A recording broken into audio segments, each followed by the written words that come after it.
Wilujeng enjing mitra sadaya tepang deui sareng simkuring pun kuinsa jeung rekan abdi Ambar dina program Warta Sunda TV. Sababaraha warta anu lebet ka redaksi Sunda TV bari didugikeun dina sababaraha menit kapayun. Pamirsa nyanggakeun i bersalengkepna ku rekan abdi Ambar.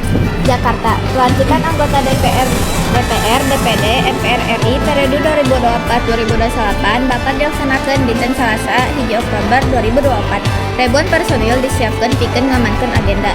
Dilaksanakeun roll call satpam pikeun pelantikan anggota DPR, DPD, MPR RI tadi isu. Cek Kabid Humas Polda Metro Jaya Kombes Ade Ari Syam Indradi ka wartawan Senin 30 September 2024. ADRI nyebutkan pihakna geus nyiapkeun ribuan personil gabungan pikeun ngamankeun pelantikan. Keamanan kaasup personil Polda Metro Jaya jeung Polda Metro Jakarta Pusat, Kodam Jaya, Pemprov DKI Jakarta jeung pihak-pihak terkait.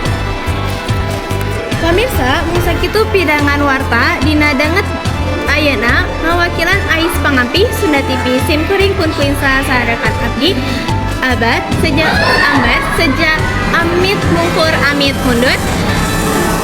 Nada hapunten dina samudaya kalopatan. Wassalamualaikum warahmatullahi wabarakatuh. Hikuri Sunda.